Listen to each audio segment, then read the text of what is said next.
Hi guys, and welcome to a Death Before Dishonour tournament Season 2, Episode 3, and it is so good to be back casting these tournaments. We've taken a quite a few month break, just due to being over Christmas and being busy and so forth, but it is super good to be back. For those who don't know how Death Before Dishonour works, they are best of 3 tournaments between 4 players, so we have 2 semi-finals and a final.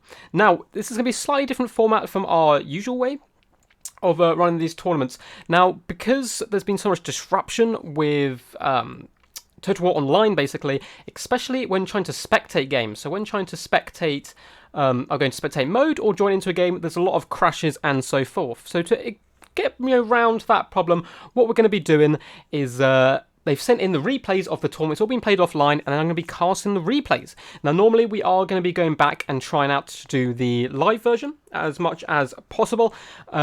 But until that gets fixed, which I hear rumours down the treadmill that may actually be getting fixed over the weekend or early next week, this is the system we've gone for. So as you can see, I do have a screen blocker at the moment, so you guys can't see, obviously, how many replays have been sent in to me, and use your mind to figure out how many battles and rounds there are. So in round 1, we are going to have Stormrunner up against the Grey Warden. 2 players who are relatively new to the multiplayer scene, trying to break into that competitive side of things. And in round 2, we have the legendary Noob for Life, who's been playing on my channel for quite a long time now. I believe representing the Extreme Meme team now. Very good, experienced player.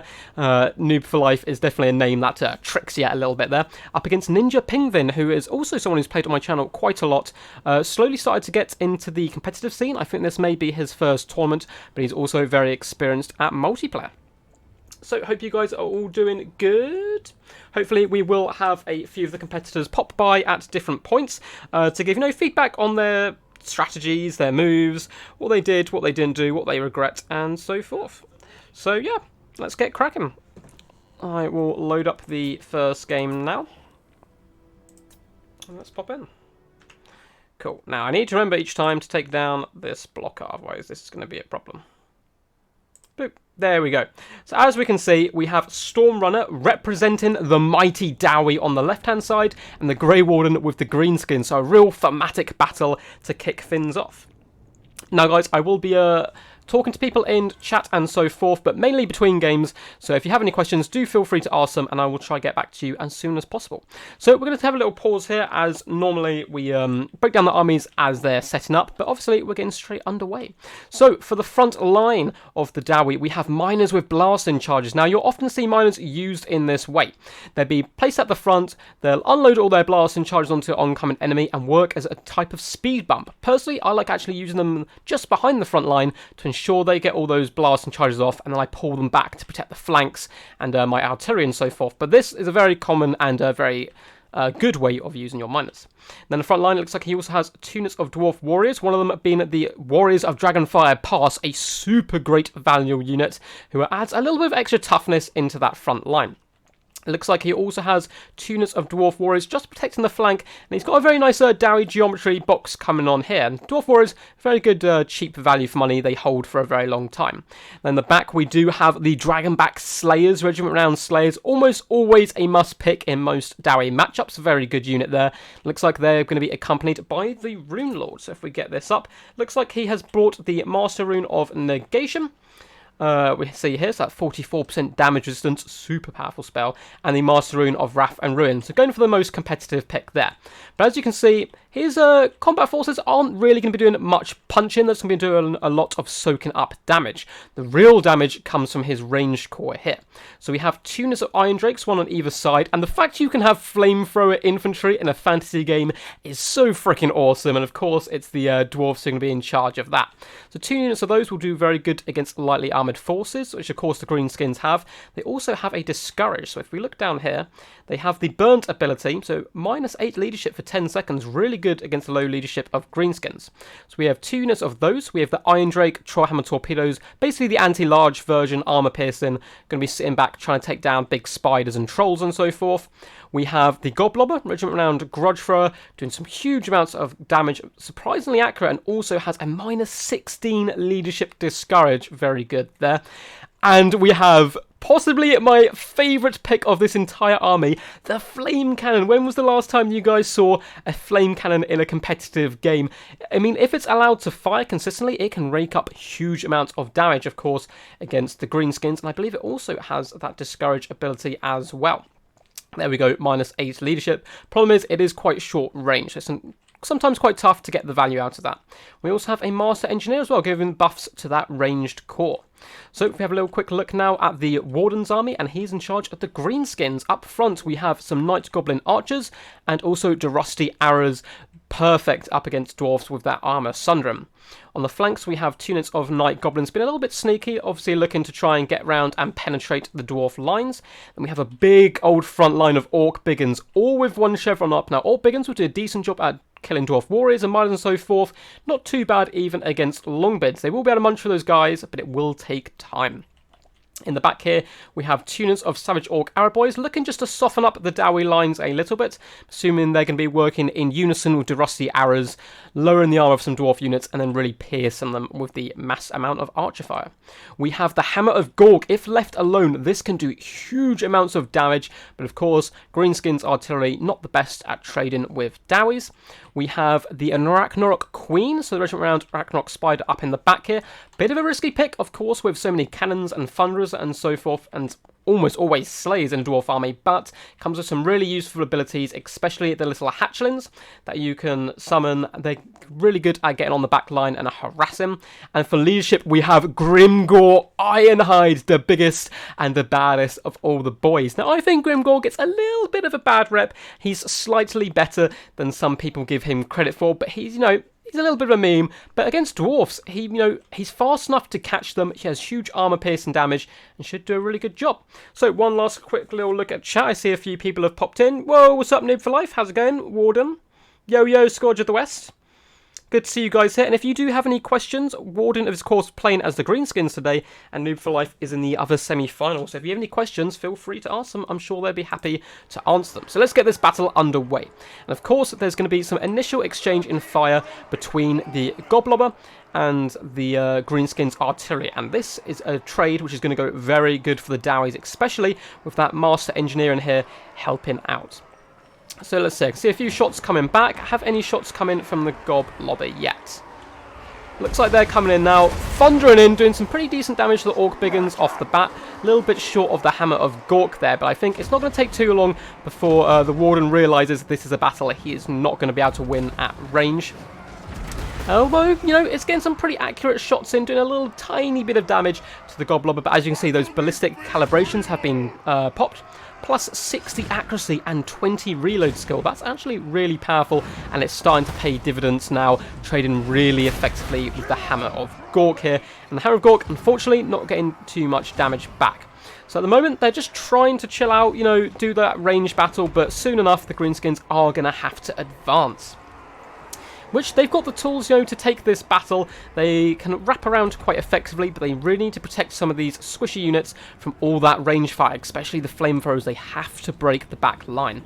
Now, it looks like there's one sneaky unit I forgot to mention earlier. We have some Orc Boar Boy Biggins. That is a hell of a mouthful. For the Savage ones, it's even harder. A little bit of a cav on the side there. Oh, and a flaming shot comes firing in from the flame cannon. Already getting 5 kills, and those arcing shots are aiming for the Biggins. Really going to be doing a fantastic job in softening these guys up, allowing the Dwarf Warriors to hold that little bit longer. Looks like the Rock Lobby is also now aiming at Savage Orc Arrow Boys, having dealt pretty decent damage to the Hammer of Gork and scaring off at least for now. Looks like we have accidental fanatics flinging through their own line, which is a very thematic there. Go on, guys, you can reach that front line. I believe in you. Swing, baby, swing. Unfortunately, they go down in tears of bloodshed there. So the Dwarf, very good play here by Stormrunner. He's pushing up his miners, making the fight happen as far away as possible from these ranged troops. A lot of people make the mistake of defending too close to their line, and those miners are doing some huge damage to these poor Night Goblins, and pretty good damage to the Orc Biggins as well, who are now getting under threat for Iron Dregs. These guys are not having a good time, but they are now in range of stabbing distance of these miners. As you can see, some of the miners didn't get their blasting charges off, which is good for the Greenskins, but that flame fire is arcing perfectly over his forces and do some fantastic work on these Biggins. But the Spider helping push through the middle with the wire pops. Him and Grimgor have made a nice hole here in the middle. It looks like the Rune Lord is going himself to try and plug the gap. Now all the archers are on shooting distance now, so we have Savage Orc, Arrow Boys and Night Goblins doing some decent damage, but it looks like the Rusty Arrows did get scared off. Now over here we have some nice 2v1 in. Miners and Warriors Dragonfire Pass should be able to deal with the Orc Biggins. It looks like the Spider has managed to force its way into the back line, so Warden realises he needs to shut down this range core, but he's got, hatchlings in here, he's shutting down some Iron Drakes, but we have those pesky Iron Drake Trollhammer torpedoes in the middle. All that fight is just coming across and deleting this mighty beast. Warden really needs to get these Orc Boar Boy Biggins involved, get him into the back line, and he's got a perfect strafe now all the way down here into these Iron Drakes who are doing super good value. We have Grimgor forcing his way through that front line, up to 27 kills, hacking Dwarf Warriors left and right, disembodying them wherever he goes. But he really needs to get into this back line, or at least start taking out this Rune Lord, as the Greenskin army looks like just hasn't been able to recover from that initial barrage of fire. We do have some Orc Biggins fighting in the front line, but they're about to get side flanked by dragon-backed Slayers and a unit of Dwarf Warriors. So as you can see, the balance of power now really heavily going in favour of the Dowie. He's managed to once again re-secure this back line, sacrificing some miners up here just to plug the gap, stopping these Orc Boar Boy Biggins from getting into this back line. I'm sure now he's going to turn his ranged troops onto them. Looks like there's some good play by Warden, trying to force them back, but masterfully play there. A good Master Rune of Wrath and Rain does go down, slowing those guys down to pretty much a halt. As we can see, all this ranged forces are being brought to bear on them now. Rune Lord going very balls deep here, going very brave Dowie here, going toe-to-toe with Grimgor. And you can see how much damage he's taken just from a few blows there. And this is quite a scary moment for the Dwarves, but it looks like with the surround, plus the discouragement from the fire, Grimgor, the mighty Warlord, is going to be fleeing. And it looks like that is going to be game one for Stormrunner and the mighty Dowies with just a Pyrrhic victory there. So I just had a sudden panic attack as God, did I take down the blocker? So we're going to pop that back up. And actually no, we'll take that down for now, and we'll go have a little look at the end stats. Let's get that down.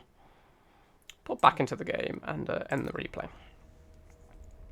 So overall, very super fun battle, and Stormrunner just about managing to come out on top. And what really won him the battle was, you can see his front line pretty beaten up. Even the Dwarf Warriors have taken a lot of damage, but he managed to protect that back line long enough that there was just no way the Grey Warden could recover. So he lost the initial artillery battle, did luckily manage to get the Hammer of Gork back online, but only 3 kills, not really paying for itself. And we look at the mighty Flame Cannon, 141 kills, and really decent kills all across the board for his artillery pieces. And see, a lot of the miners didn't do too much. I mean, 50 kills here is pretty impressive. And Dwarf Warriors also didn't get too much kills, but he managed to push out that battle line, keep the Grey Warden at bay long enough that even when he did manage to break into the back line with the Arachnarok Spider and the Orc Boys right here, the Orc Boar Boy Biggins, there just wasn't enough pressure in one go to really shut them down. It unfortunately came a little bit piecemeal. So a very masterful display by Stormrunner. So let's change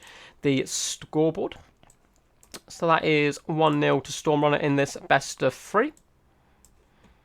Let's pop up the image and start loading up the other battle.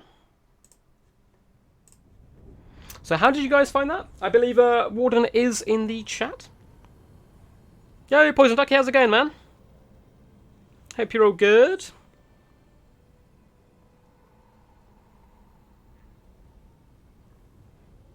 Fish, can I see you as well, man?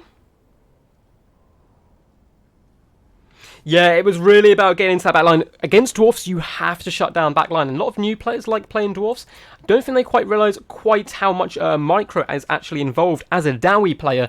Because if you just slip up for a second and allow people into that backline, it is anarchy and it can easily cost you the game. So if he had managed to attack with those Boar Boys, plus the Arachnarok Spider and Grimgor, all breaking into the backline in one go, that could be a completely different story. Because obviously his ranged troops were just allowed to kind of turn and then blitz, one after the other as they came in. So let's load into the next game. Cool, and I will remember to get rid of the shot blocker. Remember, if I ever forget to do that, just scream at me in the chat as much as possible. So Stormrunner is going to be taking charge of the Dark Elves, and the Grey Warden trying to fight his way back is going to be with the Vampire Counts. So pretty interesting matchup here, actually. I haven't seen this matchup too much.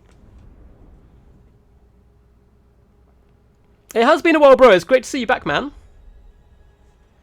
Okay, we'll just pause this quickly, and we'll go through the army. Squigs are really strong here. I love Squigs and Blackhawks in this matchup, plus nasty Skulkers. They're just so good. But let's have a little look at this Dark Elf army. So, in the front line, we've gone for, it looks like a Death Star build up against the Vampires. The Vampire Counts. It is a pretty risky pay, as they also love a good Death Star.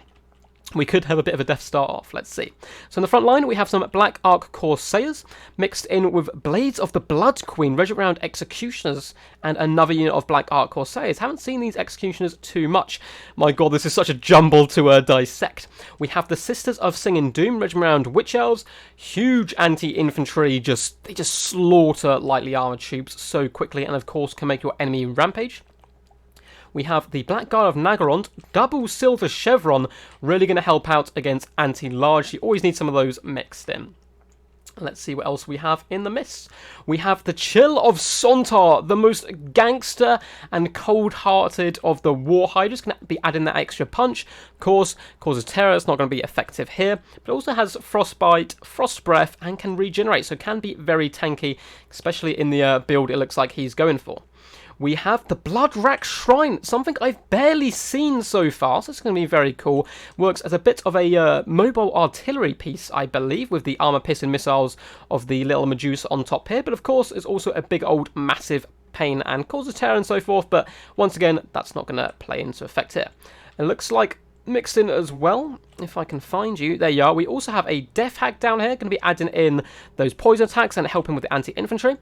We have a Sorcerer of Shadows here. Looks like we have Pendulum, Enfeebling Foe, and Mystifying Miasma. We also have Marathi on foot, so definitely a very nasty Death Star build here. Let's have a little look at Marathi's spells, if I can get on top of her. There we go. She has Soul Sealer, of course, can be very good when all your enemies are clumped together. We have Heartrend and Dark Sword, a super, super good item. I would always bring when bringing Marathi. It's a constant -9 melee defense and attack, and that constant effect is just so, so good. And also Enchanting Beauty. Those two things combined make her actually a really good duelist, surprisingly. So, very nice, very competitive build, very nasty build by Stormrunner. So let's go have a little look at the Warden's build. So, in the front line, we have some cheap and cheerful Skeleton Warriors. Always good to see these guys get a little day out in the sun with some zombies. So just nice cheap chaff to start off with. On the flanks, it looks like we have 2 units of Crypt Ghouls. These guys are going to be pretty good here at taking down a lot of the cheaper units over, like the Black Ark Corsairs and so forth, because they have those poison attacks and they deal quite a lot of damage. Now, in the kind of centre line, we have, the Regiment Round Skeleton Warriors. I haven't seen these guys in quite a while. Very cool paint scheme, actually. Nice to see those guys. We have some Cane Wraiths on either flank. These guys are going to could be quite a problem, as of course they are ethereal, so magic attacks are really the only things that can damage them effectively. We have some Crypt Horrors in the back as well, the larger cousins of the little smaller Crypt Ghouls on the side. Up in the skies, we have 2 units of Vargheists. So if he's able to pick apart this Death Star, they're going to be really good at hunting down troops and stopping them from coming back. Up in the skies, we are led by a Vampire of Death here with an absolute bucket ton of spells. We have the Fate of Buna, fantastic, just nuke a unit. We have the Purple Sun, which could be a incredibly clutch and key play here, especially against the death build. If you drop that once the armies have engaged, you can do some horrendous damage. That's really nice. Soulblight going to be very effective here as well. Of course, all air effects will be. Looks like we've just brought pretty much every single spell, Spirit Leech, Esper Dread Knight, all those good stuff. We also have one thing I've left to the end here, I think it could be very key for this battle, is the Mortis engine here, which of course gives that mass regeneration and constant damage to the enemy once it's engaged in combat. And for the Lord, I cannot believe Warden has done this. I love it. Bring in the Wet Noodleist limp lettuce of the Total War universe, Helman Gorse, widely considered to be the worst legendary lord, but in this matchup he could be very key. So he looks like he's brought Wind of Death, Cursiers, basically pretty much most of his spells, and combine him plus the Mortis Engine and their constant air effects spells, I think it does give this army a fairly decent charge up against a Death Blob, just because they're so perfectly designed to kind of deal with that. But absolute hero of the people here. Well, absolute lad. Let's have a quick look through the chat. Warden with Gorse, what a champ. I really love him. Let's hope he manages to pull this back. Now, Gorse trade versus Corsairs kind of poorly, do they? Oh, damn. That shows you how much I use vampires. But let's get this underway. So this, I can see just being over very quickly. Both armies are just simply going to advance each other, and it's going to be an absolute just bloodbath in the middle. If I was Warden in this situation, I mean, you have to hit him with the front, but you are much wider, so wrap these Crypt Ghouls round the flanks, maybe even get the Vargeist over top, and then swarm down from behind, try and get that full surround.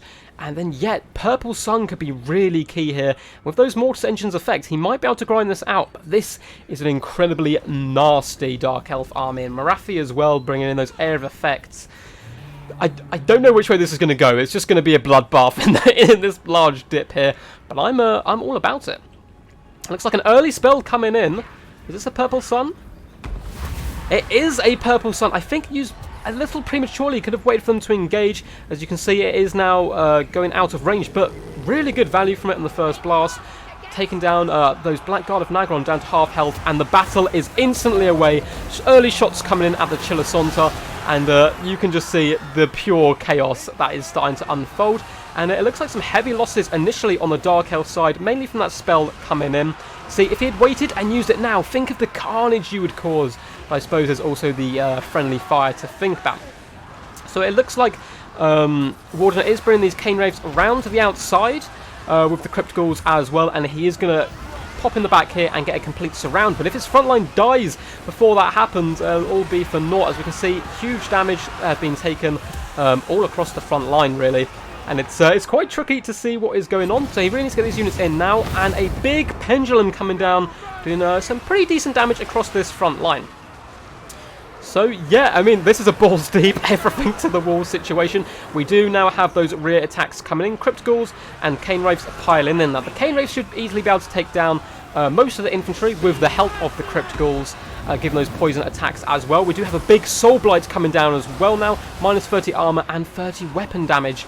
Percent weapon damage, that is, as well. And as you can see, the Dark Elves are paying dearly, and it is just an absolute carnage here. I would definitely get this Vampire of Death involved, though, trying to pick off units and cycle charge him.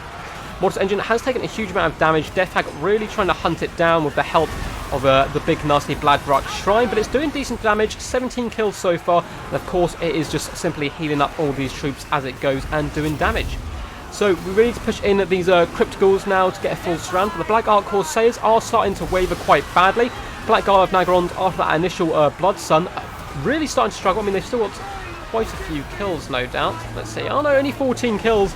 But it's really going to be on the Blades of the Blood Queen. 36 kills. Can they carry the day with their heroes here? This Vampire of Death looks like it's got Mortal Will popped. Really needs to get some cycle charges going in. I'd be sending him just trying to, help pick off the Bloodbrack Shrine and take out heroes and so forth. He's actually quite a powerful combatant. But it looks like the ground forces, this big rear charge is starting to pay dividends. So we have the Black Corsairs have routed. Let's see, so we have two of them routed. The other one, Sister Slaughter, nearly routed over on the far side. He can either take this Vampire Lord or the Vargeist, chase them off when they do flee and stop them from coming back. Marafi's getting down and dirty, 41 kills, really getting in here and doing some horrific damage with her Halberd, which does give her extra large. She should be able to pick on these Vargeist, and a huge Soul Sealer has come down as well, doing massive area of effect damage. And this is really tense. I mean, it is currently in favour of the Vampires, but there's Marathi full health, this Chill of Sontar full health. It could be a real struggle, especially with the Sorcerer here as well, but they're slowly grinding down the cheap and cheerful kind of units of the Dark Elf army, and even the elite ones running for the hills. 35 kills on Double Chevron Blackguard of Nagorond isn't great value. But they have a very healthy Chill of Sontar, which is going to be an absolute monster for what is left here. Yes, they've managed to take out all the foot soldiers, but apart from that, like, they don't have too much to deal with all these heroes. Blades of Blood Queen are now in retreat. Definitely don't make sure they come back. I mean, there's only 6 of them, so maybe it's not too much of a problem. But this vampire really needs to be starting getting down and dirty. And it looks like Helmengorst has fallen. That has all of a sudden shifted the balance of power back into the middle. And that can be very key, of course, for leadership and all of the area of effect buffs he was delivering. But Marathi is fairly low herself and quite close to breaking. If he can cycle charge, where is the vampire? Has he popped in at last? Ugh, where is he? Yes, he has popped in there, trying to draw Marathi. Of course, he's on his steed, making him large, and she will be able to destroy him fairly comfortably. So it looks like... Oh, is this going to be a 2-0? The Dark Elves going to be able to hold out? The balance of power still against them. There's just so many forces, and we have some nice cycle charging now coming in from the Vargeist, but I don't see what they have left that can bring down the Chill of Sontar. If they can snipe out Marathi, there's a good chance that they'll be able to break these forces here. But yes, we have some Crypt Ghouls, Khan Wraiths. Is there anything else left on the battlefield? Literally, this entire battle has taken place on this tiny gap. Oh, and a nasty pendulum coming down. That may just have sealed the fate, doing massive damage to both units of Kane Wraiths. And that has all of a sudden swung the balance of power in favour for the first time in the battle in the Dark Elves' favour. So nice cycle charging coming in from the Vargeist, but it looks like their forces are starting to crumble now. The loss of leadership and that really clutch spell coming down there with a Death Hag returning as well. I think this could be game over. But, you know, it's not lost just about yet. They can snipe out Marathi, but no, their units are crumbling too quickly at this point. There's not too much the Vampire of Death can do. Maybe could have just got involved a little bit more early, tried to help take down the Bloodrack Shrine and do some damage to these Death Hags and so forth. Those got a little bit of magic and cycle charging, but it looks like Stormrunner is going to be going into the finals on a 2-0, but very well played, very close second game there. No shame in losing that fight at all. So we have a Pyrrhic victory. Let's go to the end stats. Oh, have a little quick look at the chat as well. Yeah, maybe it was enough with all the different stuff he had, but it just wasn't quite less. Maybe a few less spells. Yeah, a few less spells just to get a little bit of extra money going in there, and then he might have really been able to break him down. And I agree, Terrorgeist could have easily, or not easily, but really helped take down the Chill of Sontar. Had to be a little bit careful of Marathi, but basically 2 Death Star builds, or at least one, and then the other one was kind of forced into that. Now, this army was fairly well designed to actually handle that with Helmengorst, believe it or not, and also the Mortis engine really helping getting those good air effect buffs and so forth. But yes, maybe take a little bit less magic with the Vampire of Death, limit to 1 or 2 spells, it's just better value overall for the army, and then 1 or 2 more units really could have turned that, and yes, some anti-large again, but vampires, they really struggle dealing with large. Things like the Chill of Sontar and the Bloodrack Shrine are a big problem for them, so maybe a Terrorgeist here or there could have really helped out. Now, as far as Stormrunner's army goes, really well played overall. I mean, the Blood Arc Corsairs, Black Arc Corsairs, sorry, kind of got dragged down. So did most of its infantry. We do see some decent kills here on Blades of the Blood Queen. Black Guard of Nagrand, of course, got taken out by that nasty purple sun, which did do a lot of damage, but if it was used just like literally 5 seconds later, once the engagement had really started, I think it could have caused catastrophic damage. Of course, it could have also backfired and gone into his own lines, but if he just left, you know, the Skeleton Warriors and whatnot to soak them up, leave the Kane Wraiths at the back for the time being, I think that may have turned the tide. But overall, super fun game. What did you guys make of it? It's hard for counts for successful use of any magic other than heals and summons. Yeah, it is a little bit.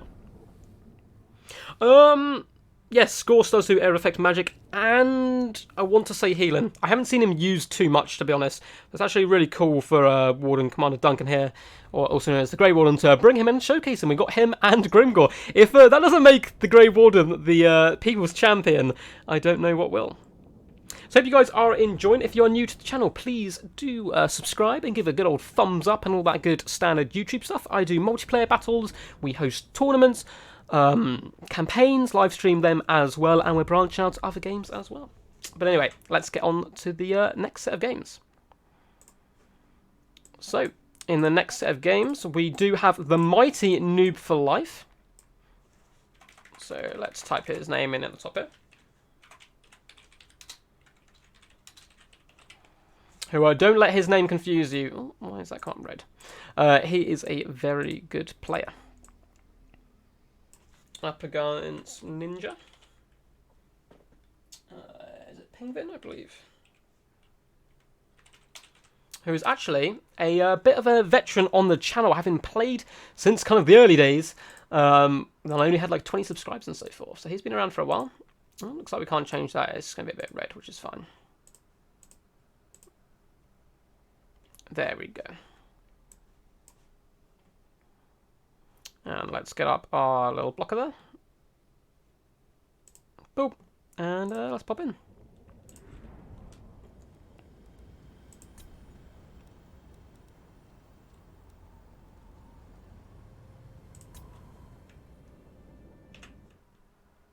Yep. And down comes blocker. So, Noob for Life, who is representing the Extreme Mean team, which I don't know how recent that is that he joined, but we're very happy for him there. And he's in control of the Mighty Lizardmen, my favourite faction without a doubt, up against Ninja Penguin and the Wood Elves, who, again, is a faction I actually really enjoy. So I'll be excited to get this battle underway. Is, of course, going to be on River and Maxon, which is one of my favourite maps, and I think works very well for tournaments. So very excited to see how this one plays out. So let's have a quick look at Noob for Life's army. So in the very, very front here, he has got one of the most frustrating and annoying units to face. But myself personally, a big Lizman fan myself, these guys are so good.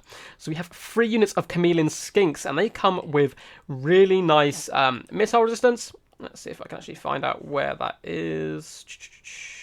There it is. They have a 40% missile resistance. They do poison damage, so they're really hard to chase down.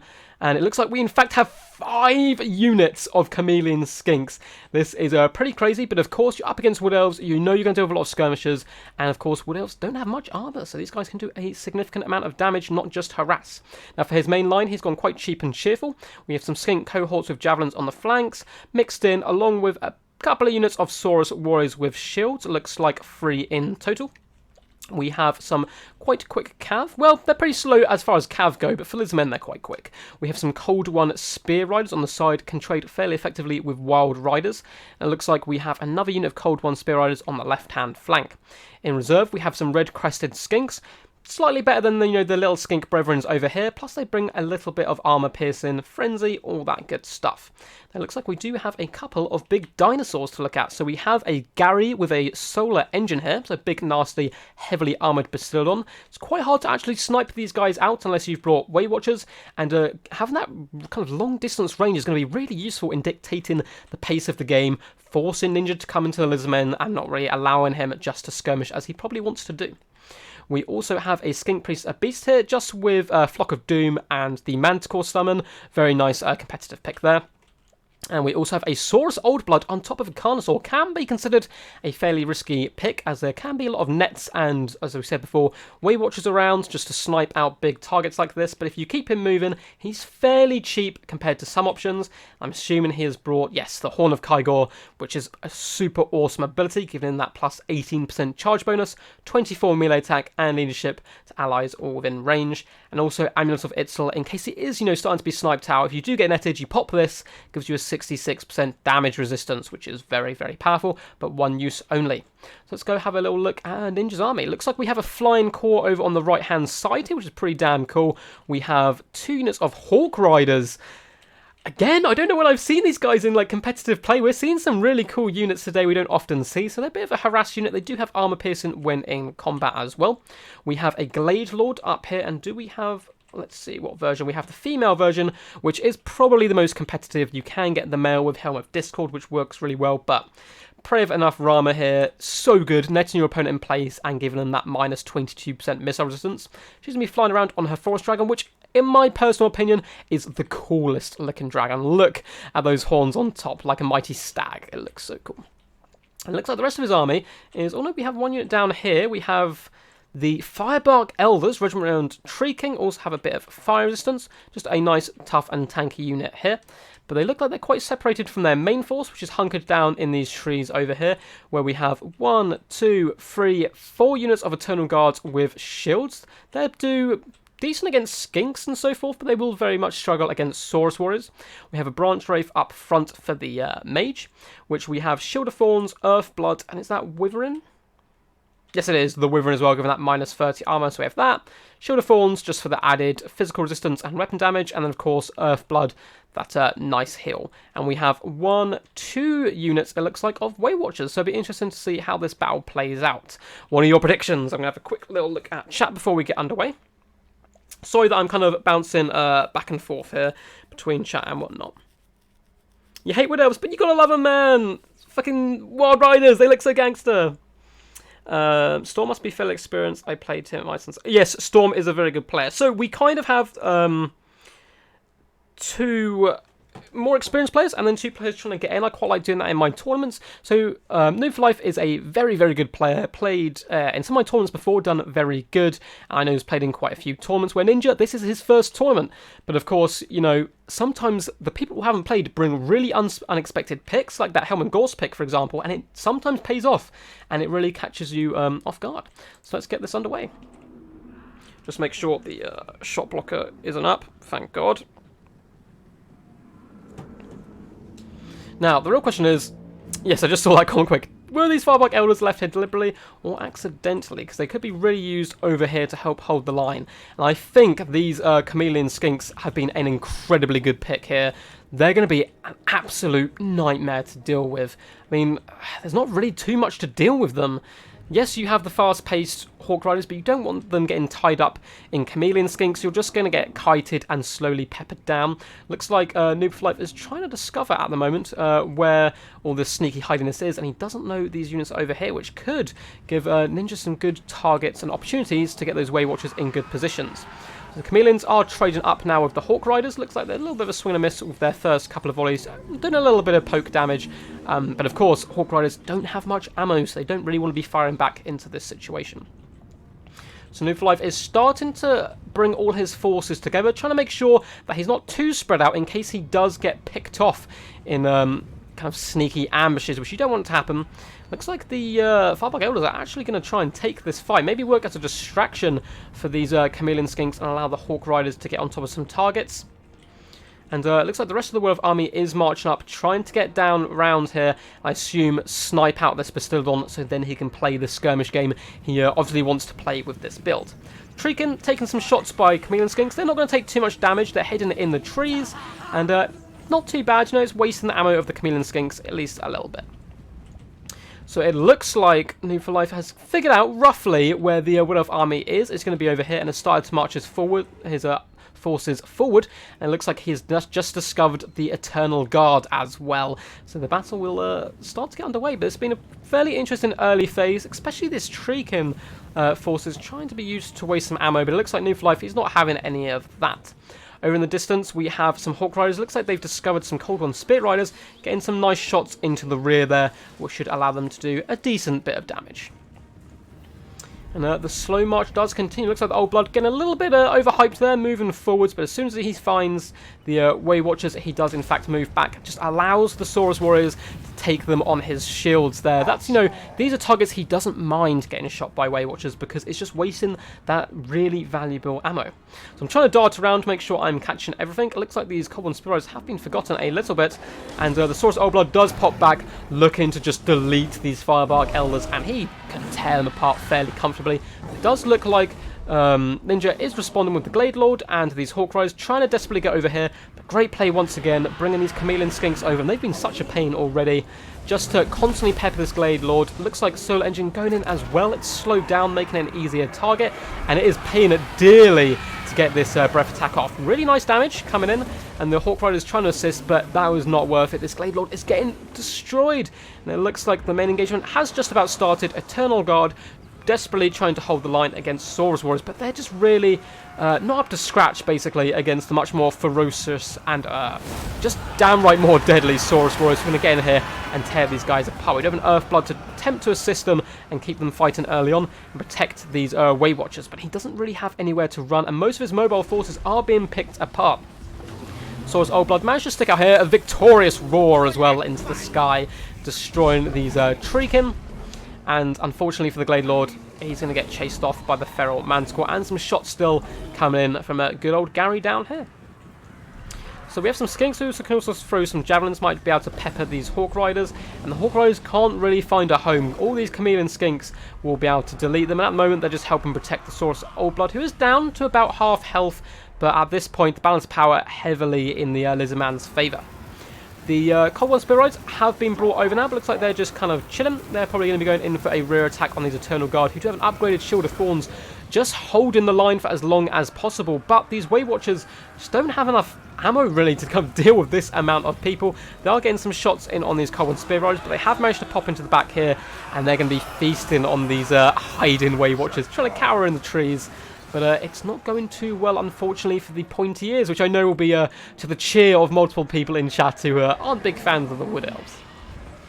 Hawk Riders looks like they were trying to do a bit of cycle charge and get on top of these Chameleon Skinks, but one unit has already been forced off, and has the Dragon down to 371 health. Looks like it is going to be fleeing the battlefield completely, and these Hawk Riders really just being terrified there and out-traded by the Chameleon Skinks, who still have a huge amount of ammo coming into these kind of later stages of the game.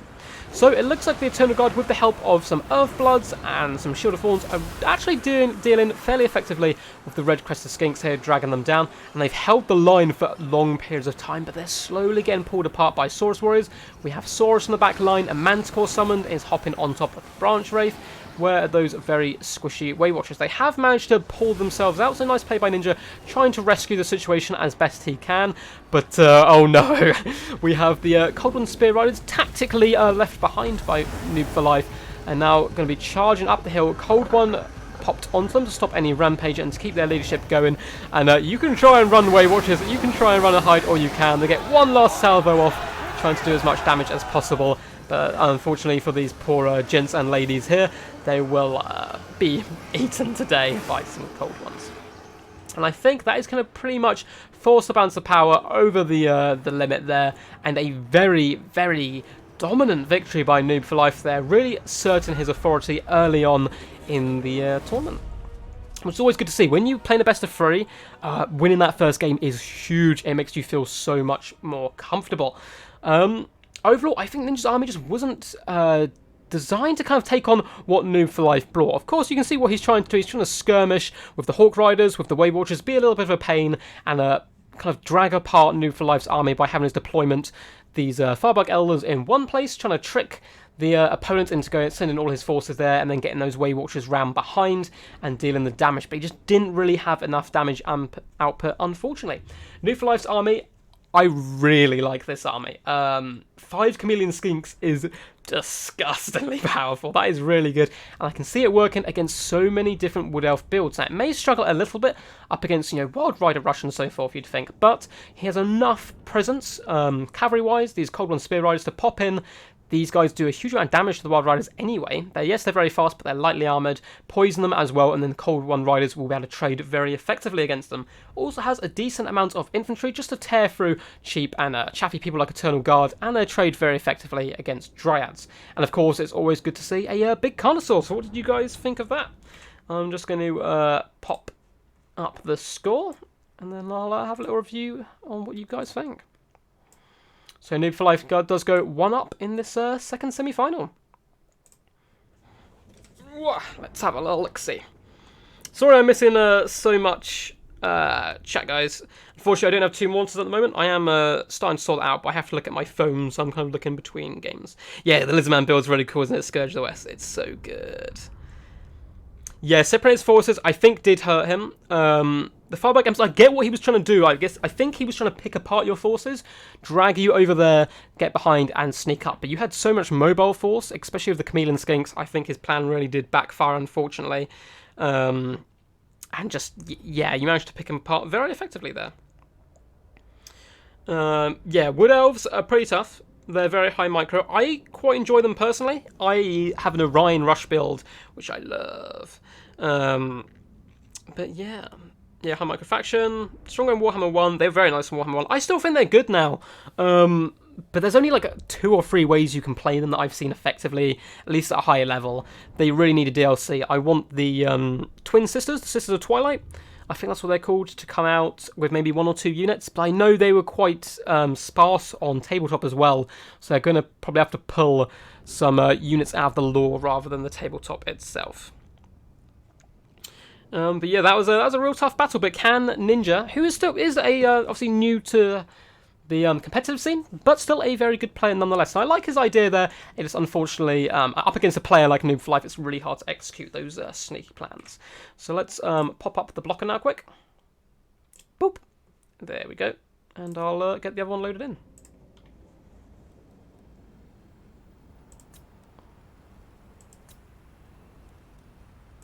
Boom. There we go. We can take down that nasty blocker.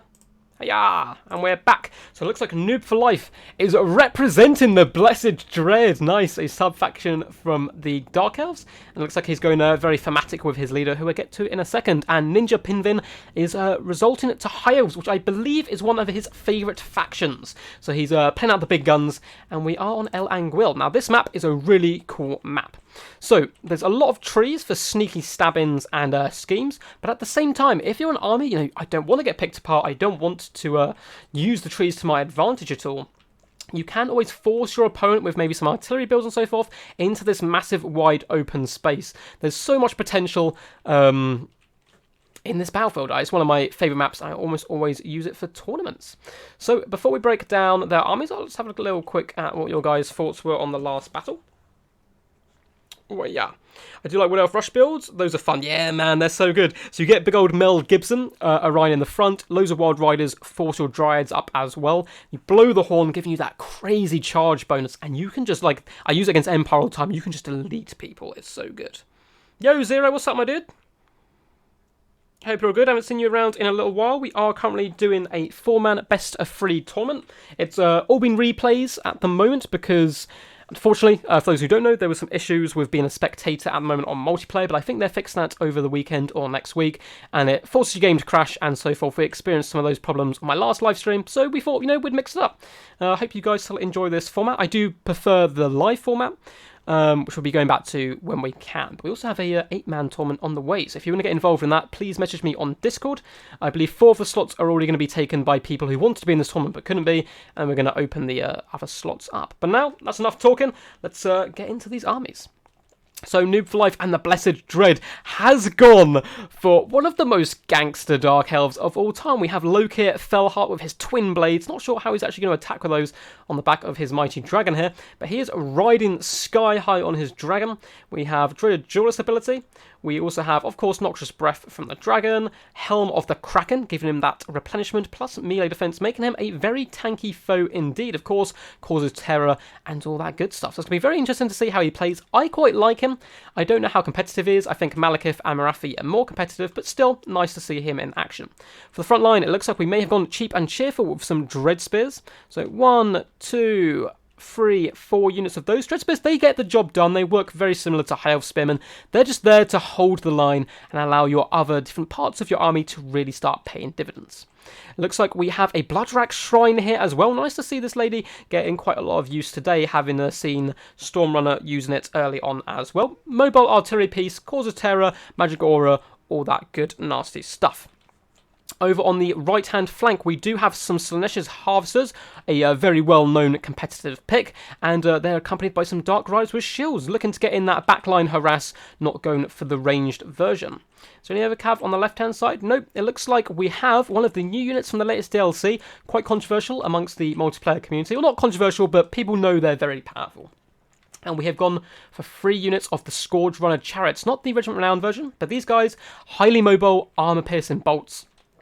They're really, really good at taking down big, nasty monsters, which, of course, High Elves can bring their own dragons and a lot of large force themselves. These guys have multiple utility as well. As they are chariots, they're quite lightly armoured, but they can run down skirmishes and so forth fairly effectively. Now, did we have a mage? Yes, we did. I always recommend bringing a mage in every single matchup, by the way. The Winds of Magic is just such a good tool that you have to use, in my opinion. So we do have the Pendulum, which is a very good spell, and Enfeeble Info. Pendulum, very good against the very densely packed formations of the High Elves. Over the distance, we also have some more Dark Riders in Sneaky Vanguard, trying to break into that back line. Expecting Ninja to do a very defensive army, but by the looks of it, it's gone for a little bit more balance. So let's have a little look and see if Ninja can make the comeback. So we do have 2 units of Illyrian Reaver archers, very fast mobile archers, probably looking to trade with Dark Riders and so forth, but they may be in for a nasty surprise against the combat variety. For his main battle line, he's gone very elite. We have a unit of Phoenix Guard here, who are sworn to silence, I believe, and very badass anti-large unit, but can also deal very good against even elite, infantry killers. We have some white lines of chase, 2 units, in fact, of those. And we also have some spearmen in the back protecting an Eagle Claw bolt thrower, which if it is allowed to fire throughout the duration of the game, can get up some really huge value. We have a Mage of Shadows as well, so a bit of a duel off between the 2 wizards. Looks like he also has brought a Pendulum. We also have Mind Razor.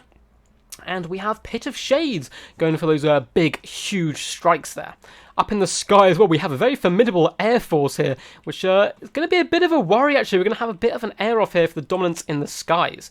So we have the Frostheart Phoenix up in the sky, and we also have a basic Prince riding dirty on his dragon. It looks like he does have, it's a Star Dragon for 1, Star Dragon Breath, very, very powerful. He's also got Deadly Onslaught and the Blade of, oh god, I'm about to butcher this, Belcoradrus, plus 24 melee attack and 25% armor piercing. So, going to be a big battle up in the sky. Now, Lokir Felheart is a fantastic duelist, but he cannot go 2v1 against a Frostfire Phoenix, mainly because of all these debuffs as well that this gives off. So, going to be pretty damn interesting to see how that plays out, because he does still have the support from the Scourge Runners as well, who can fire up into the air and do that really nice damage against armoured and large foes. Duck said, better goes live Monday if all goes well. Yes! Okay, perfect. We may be able to do the next tournament live. Must be scrubs. My dwarf opponents always forget their mages. You know what I mean. Runesmiths and the like. But let's get this cracking. So I predict... what do I predict here? I would like Ninja to get the win. Apologies, No for Life, but I would like this to go all the way. And it looks like he's getting some early shots as well. Just going to be going into some cheeky Dreadspit. It's going to be a close fight, I feel. The air battle is probably going to favour the High Elves, but if these Scourge Runners can be used effectively, they can do some really good damage. Just going to quickly check. Yeah, okay, don't have the score card kind of up, blocking out any of the action. So it looks like the Prince is considering going off over these Dark Riders and picking off, which would be a really nice pick, but he does not want to tangle with this big, fast core that New for Life has managed to bring over, and Lokir Felheart will be licking his lips in temptation if he can pick out this Prince, but very wisely, Ninja is going to pull him back to the safety of the Frostfire Phoenix. The Scourge Runners have rolled up, trying to get some early shots in. It looks like a cheeky bit of dodging is happening. And the Illyrian Reavers getting a little bit danger close to these Slash Harvesters now. They're a very nice target to shoot at, but you don't want to be caught by them. Illyrian Reavers are very fast. I feel sorry for this one Illyrian Reaver who's kind of behind enemy lines. And it looks like he's going to sacrifice the other end into a charge in order to help the first one escape. But that's kind of got both of them caught here. And quite an early Soul Stealer has actually gone down on those Illyrian Reavers, but it's nice to get them off the field as fast as possible. So we do have the Prince and the Frostheart Phoenix now turning around and trying to hunt down Lokir Felheart. Looks like he's going to try and stand and fight, as he does have the help of the Scourge Runner chariots firing into the back of that dragon, getting some really nice damage done. Now, the infantry fight, of course, is going to favour the High Elves. These white lines of chase will make short, bloody work of the Dread Spears. Phoenix Guard trying to rush over here as well to help to protect the Bolt Thrower. Really nice play for Noob for Life, though, just attacking from multiple avenues, dragging at Ninja's micros going to be focused up here, and then hammering down on that Eagle Claw Bolt Thrower, trying to get the best situation he can with his infantry, as, I mean, at the end of the day, it's not going to be the best situation.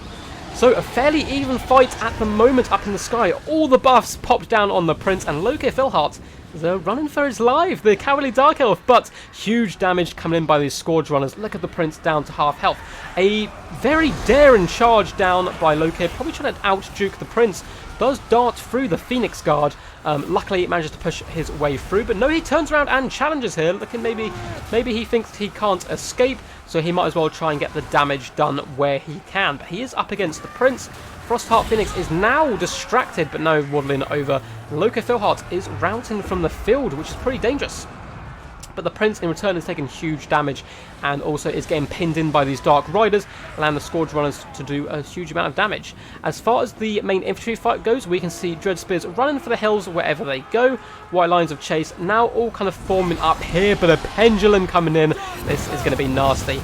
Oh, look at that damage. Almost breaking those Spearmen straight up and doing some good damage to the Phoenix Guard, really helping these Dread Spears try and hold for as long as possible. Over in the distance, we do have a big fight still going on here. The dragon trying to be sneaky, Noob trying to drag him back and forth, popping on top of these Illyrian Reavers, trying to get some value. This is incredible. What is going on here? The dragons tussle in the air, and the Prince slams Lukir Philheart down to the ground in a shine of pure dominance. High Elves will not bow to some petty, edgy Dark Elves. Some huge, really cool attack animations going in there. But as you can see, oh, another one coming in here as well. The Prince takes flight. Can Lukir Philheart get the best of him this time? And he does, slamming the High Elf Princeling into the ground, who is nearly dead. 700 health to Lokir's 400, and this is key for the whole battle. Whoever loses their leadership and manages to keep the other one alive could turn the tide in a very close infantry fight there. And down Lokir goes, the proud Star Dragon, and the Prince drags him down and is trying to make a quick getaway, but down to 690 health. Very scary.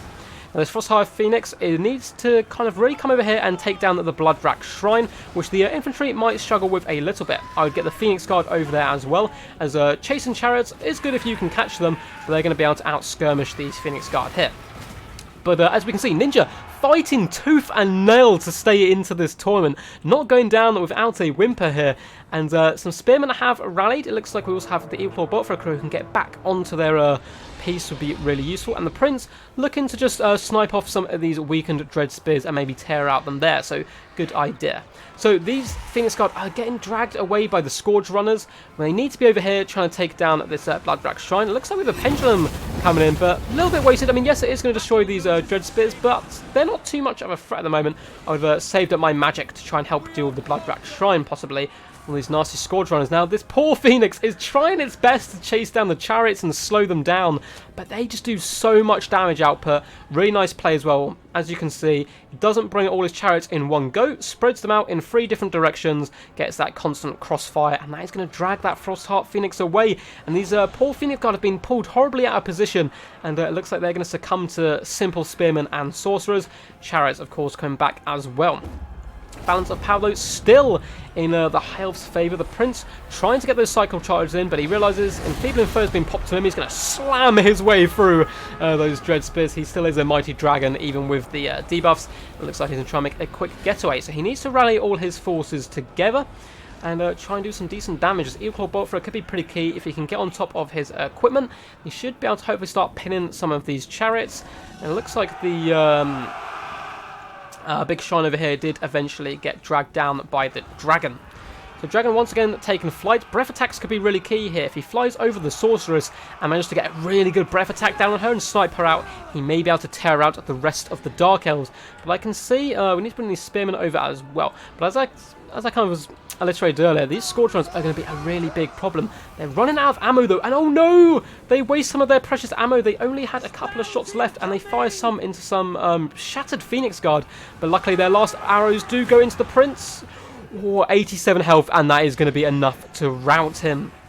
Maybe he'll come back, but that's a pretty tough comeback. And with that, the balance of power is now going very heavily in favour of the Dark Elves. It looks like they're slowly going to get dragged down. This Mage of Shadows trying his best, but luckily that last volley from the Scourge Runners managed to break off that Prince, who rallies heroically. Come back, bro, he needs to get back here. I have no idea how he's still fighting. Maybe a cheeky breath attack on Sorcerer and then everyone runs, but I think this is going to be a 2-0 for Extreme Meme Team's very own Noob for Life. And a Pyrrhic victory.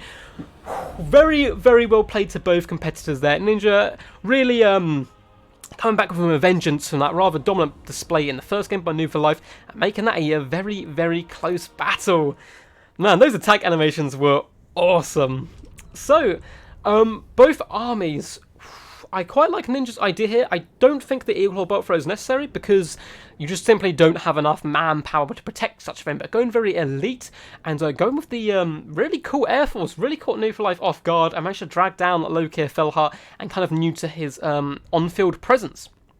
And of course, White Lions tore apart those Dread Spears, but just didn't have enough to deal with the big stuff. They didn't have enough to deal with the Scourge Runner chariots, and once their leadership was destroyed, they unfortunately got picked apart. If he had kept the Phoenix Guard close, kept his infantry forces bunching as much as possible, and maybe protected his Alien Reavers early on, so they could chase the chariots, and they're very fast, they can be a pain, and the chariots don't really want to be shooting them all day. But still, very well played nonetheless. Now, No for Life's army, of course, he's going cheap and cheerful. He's not expecting his front line to do too much. It's just there to hold the line and really allow these very nasty chariots to pick off key elements. And we saw that as well in the previous game. He's very good at picking his battles and taking out his targets.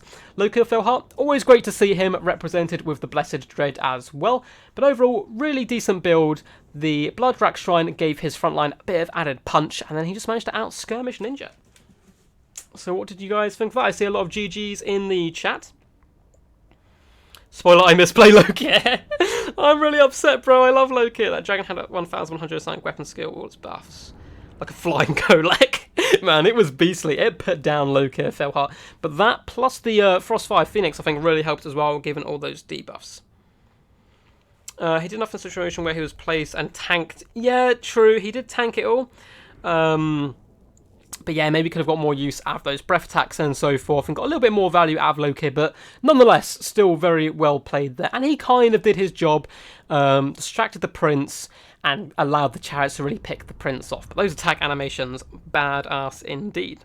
So if you guys are just joining, we're about to hop into the final. So this was 2-0 semi-final from Noob for Life in our 4-man best-of-3 formats. Final is also going to be best-of-3, of course.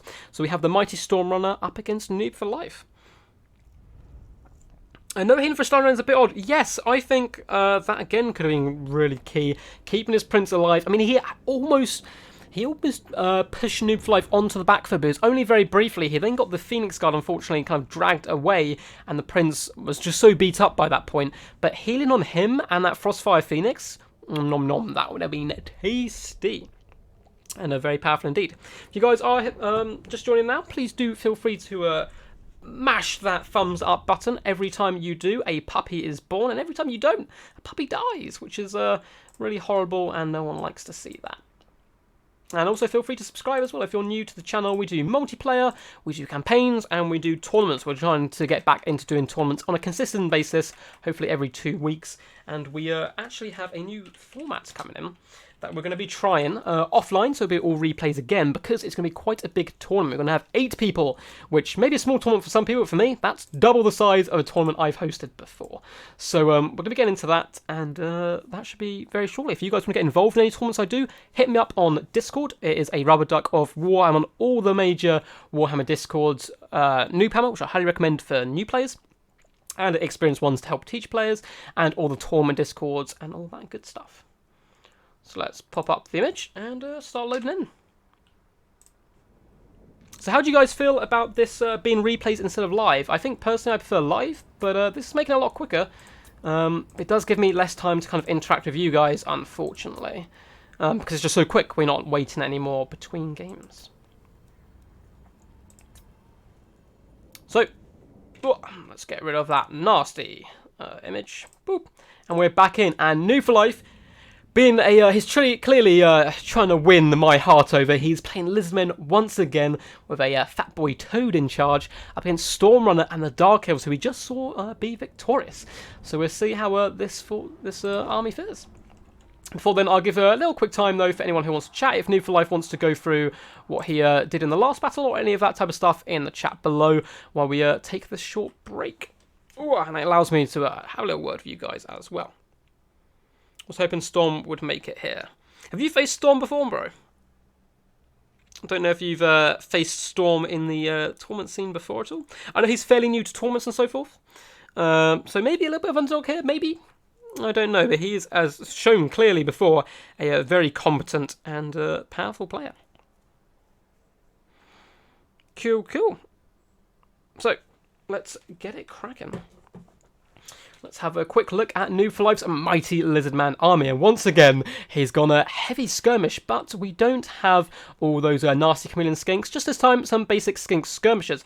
Do a similar job, not quite as tanky, of course, and just not quite as good stats overall. However, they're much cheaper, cheap and cheerful, and the main thing for me when I am Lizardmen up against Dark Elves, and something a Rocker Boss taught me, who actually has a YouTube channel. So if I'm sure you guys have heard of Rocker Boss before, but if you haven't, definitely go check him out. So I did a few games with him before, early on in my Total War career, and he told me if you're Lizardmen, you have to win the skirmish game against Dark Elves. I was fairly competent with Lizardmen, but Dark Elves always beat me. So trying to win the skirmish game, you can do it in multiple ways, Cold One Riders, Chameleon Skinks. I really like this idea of the kind of mass skirmishers. If your micro is good enough, which of course New for Life's is, might just about be enough to help you win that fight. Then his front line, of course, he's had to go fairly cheap and cheerful because he's invested in other areas. He has some skink cohorts on the flank, then some much tankier Saurus warriors in the middle. So just sandwiched between the two skink cohorts, giving his line a bit of extra width. And no, skink cohorts don't trade too badly against dread spears, which are quite common pick. In the back, we have arguably my favourite unit in the game. It's between these guys probably and the Regiment Renowned Wild Riders, the Star Chamber Guardians, Regiment Renowned Temple Guard. When you guys think of something that is a rock hard, you think of Star Chamber Guardians. One, look how gangster they look with their glowy halberds here. Super tanky unit. Basically never run. They might as well be unbreakable. They give Guardian, so extra defense to heroes and lords.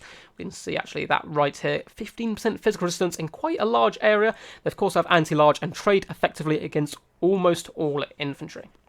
Now he's gone for a little bit of a dino core here. So we do have a skink chief on a stegodon, something I don't see very often at all. Quite excited to see how this plays out. He does of course have that big bolt on there, which may help him win the skirmish game actually. So I quite like this pick. I'm interested to see how it plays out. We have a Saurus Scar veteran on top of a Carnosaur here. Always a very good pick. Quite mobile and can get into that back line, and of course it's just a big beastie. Looks like he literally just has cold-blooded on him. So nice beast up there. Up hidden in the trees we have one unit of Cold One Spear Riders who actually trade upwards against the Dark Elf variety, and we have the fat boy himself, Lord Mazdamundi. Let's see what spells he's brought. Yes, so he has Ruination of Cities. Love to see this spell used. Quite random spell, but can be very effective. Can it affect friendly fire? I think it can, so it can be quite a scary ability. It says wind, but it's a very weird ability we'll hopefully see in action. He's also brought Banishment. Of course, Shield of the Old Ones are very effective. Apotheosis, fantastic pick considering he has that big Carnosaur himself and the Stegodon to look after. Harmonic Convergence and Net. So quite a few spells, but of course, he's a Slann. He can afford to bring them. Now let's have a look at Stormrunner's army. So over on the left-hand flank, he has 2 units of the Cold One Knights. High mobile units here should be pretty good with him. It looks like they are escorting a Sorceress of Fire who has brought the, I forget the name of the sword. What is it? Flaming Sword of Ruin, I should know that one. And of course, Burning Head. I almost always see that brought when you see a Sorceress of Fire, and it's of course very good against undead factions, but should do pretty good as well against the front line of the Lizardmen. Now in his very kind of front vanguard here, we have 2 units of Bleak Swords. I'm going to be just taking some pounding, trying to soak up this missile farm. They're a good unit to do it. They are shielded and nice, cheap and cheerful. We have 2 units of Sisters of Slaughter. Often see them in this matchup to rampage big dinosaurs and so forth into units like the Black Guard of Nagarond. So these guys, 1, they're very good at just tearing through enemies, but 2, making people rampage and lure them into the Black Guard of Nagarond. We have the Sisters of Singing Doom to do that as well. Should these guys do it as well? Pretty sure they do. Maybe they don't. Maybe I am mistaken. Just these guys that make people rampage? Yes, okay, these guys to make people rampage and pull them into the Black Guard of Nagarond. On the right-hand side, a familiar sight from the last battle, we have some Scourge Runner chariots, but we also have the Rajanas of Rakarth, Regiment Renowned version. Slightly better stats overall, and it looks like we also have barbed nets as well. Minus 25% speed and minus 25% missile resistance. That is particularly very powerful on a unit like this. And they're going to be accompanying a high Beastmaster. I haven't actually done a video on this guy yet. He is, of course, anti-large, designed to be a bit of a cheap lord, but also give you some decent options at taking down big nasty foes. Of course, Lizardmen masters of bringing those. Looks like he also has Whiplash as well, which seems pretty damn powerful. Increases charge bonus, weapon damage, charge speed, and armor piercing of an ally within 100 meters. Cannot be targeted on a lord or hero. Ah, that's a bit sad. Looks like that's it. So what are your early game predictions, guys? Get them in now while you have the chance. Master is really good there, I think, but I don't know. I prefer him on Manticore. Yeah, I can see a Manticore being really good there. But yeah, I haven't seen a Beastmaster used either yet. You've played together in a couple of tournaments. Okay, so I know he's quite a competitive player. He was being quite modest early before. Because he isn't fat, he's thick. Damn right. Mazdamundi is one hell of a thick boy. You feel like the stake is more down, taking down models of Cav and Blackguard. True, that's true, but I think it can also help possibly win the skirmish game. But of course, I'm kind of thinking pre-patch before we've seen such a thing as the chariots. But let's get this underway. So of course, Skinks running forwards, and getting a few darts. Oh, looks like an early shot from that Stegodon. Actually smacked the High Beastmaster there, doing some pretty decent damage. Looks like the Skinks are straight away charging after those chariots, trying to make them waste shots and do a bit of extra damage. Over on the other flank, we have these Cogwan Knights, taking no crap. They're getting straight in there against these Skink skirmishers. They want to force them back. They don't want to wait around. Left the Source of Fire behind, probably just to protect her from some of this early damage. Skinks have changed their target to Bleak Swords, getting a little bit of extra damage on them, but they should really, yes, here we go, target the Sisters of Slaughter, who of course don't have any armor, and we should see some pretty high amount of damage coming in. Looks like a lot of those shots are arcing over though, possibly because of the position up high. Nice flanking force being brought around by Stormrunner as the early battle does engage, but what a play here! So we have a massive air effect net of Amateur cast down, pinning both Cold One Knights in place, then dropping in the Saurus Scarvetch, Shield of the Old Ones, all these Temple Guard rushing in, and these units are getting deleted. So they baited him in with the Skink Skirmishers and traded hugely effective here. Really good play. Looks like a Burning Head came down to try and protect these guys, but it just wasn't enough. It should have probably been used on the front line a little bit more. One unit is routing, and the other one, again, great play. Cold One Spear Rider's being dragged round the side here to pin these guys in place, giving them nowhere to escape. Really nice early game pick there, but the battle is by no means over yet. We have the chariots on the high ground. It looks like they've managed to catch the Skink skirmishers, not being as agile as their chameleon cousins. But these guys really need to keep moving. They don't want to be sitting here just facing the odd skink and getting shot at basically the whole time. But over on the right flank, a nice overload by Sisters of Slaughter, 2 of the units in fact, has broken this flank, and they're now going to be charging into the flank and the rear along this front line, hoping to beat down these units. And in the front as well, where the Sisters of Singing Doom have popped in, Saurus Warriors are struggling. So infantry fight, right hand flank was won by the Lizardmen, but this left hand flank is definitely turning. Blackguard of Nagron have managed to pop on top of the Skink Chief, which was a perfect pick, but Banishment does come down, doing some okay damage. Unfortunately does swing away, but oh, here we go. Big old Mazdamundi's spell coming in now. Ruination of Cities. Nice third strike there. First 2 swing and a miss, but doing some decent damage, and it looks like that was an overcast Banishment surely of how long it's stuck. Doing some really good damage. Blackguard of Nagron. Looks like New for Life is just trying to overload these guys. Normally you don't want to get Cold One Spear Riders and Saurus Scarvetch and so forth on this type of unit, but he's just trying to pummel them while they're weak, kick a man while he's down and get them off the battlefield as quick as possible. Looks like those Scorchron chariots have now been brought back online, pinging some shots into the Saurus Scarvetch and finally, getting what they need to be doing. Unfortunately, some Sisters of Sin and Doom are having to chase some Skink Skirmishers, which isn't going to be fun for them. At least it's dragging these guys away, but, these guys aren't the best unit chasing. We'd rather have some Bleak Swords back there, but they're going to do what they're going to do. Some Cold One Knights needing to be reactivated, but looks like they're going to be coming in chasing off some Skink Skirmishers, and it's a fairly close game. Sorcerer of Fire is starting to struggle a little bit, has to run away. It's like trying to get a snipe on Mazdamundi, and this Saurus Scarvetch is just tearing across the battlefield. Fortunately, both these units are rampaged into the Blackguard, but Star Chamber Guardians, more than a match for those pointy-eared Princelings. Should be able to drag them down, but they are rampaging themselves. It looks like Lord Mazdamundi getting down and dirty himself, hopping on top of these Bleak Swords, dropping those little fire shots he does downwards. Kaboom! And he's a tanky lord, so he's not the worst in combat. Looks like the Skink Chief is cobing some shots over into the chariots. Not with the most accuracy, and these guys are fairly hard to hit. Looks like all this range damage is starting to add up, though, with the Saurus Scarvetch pretty beaten up. But of course, we do have Apotheosis in play. So nice skirmish play over, bring in some beat up Cold One Spear Riders just to finish off units in the back, and now we have a swath of skink skirmishers who can come back and affect the main battlefield. Never count out a skink, but it's fairly close apart from that. Blackguards are trying to drag down this Saurus Scarvich, and he's getting bullets aimed at him from these Scourge Runners, but there's so many big boys left. There's still a lot of healing. Mazda of course, gets a load of Windsor Magic, and it's going to be tough. I feel like the Lizard Men are on the front foot here. And if I know Noob for Life, he's going to keep that throttle down and probably take this game. But I've said that so many times in early cars, and it's switched back around. We have a nice pick here. Scissor Slaughter getting into the Temple Guard. They should do a fairly decent amount of damage there. They're assisted by the Sorceress as far, who might have some sneaky spells still up her sleeve. And if they manage to bring down the Temple Guard and maybe fend off the Skink Skirmishers with some fire burner heads like this, but unfortunately looks like Noob for Life was quick to react and pulled those guys back in time, so really nice micro there.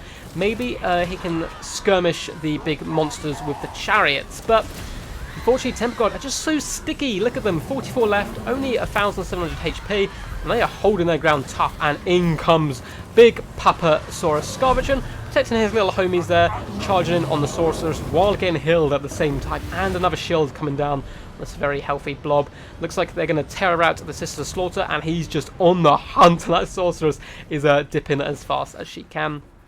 In the back though, it looks like the Beastmaster and the Chariots are finally getting to grips with these Skink Skirmishers and dragging them down, breaking off one unit, and they should fairly comfortably be able to get off the other unit. Looks like Stormrunner doing some very good tournament play. So if you are losing like this and you need to get that power balance, bounce of power, sorry, back up in your favour, you need to pick your battles, try and pick apart the enemy a little bit, rally troops where you can, form them together, and pick off the units which are, brought around, like these Skink cohorts over here and the Skink Skirmishers. But looks like Noob for Life's not going to be allowing that.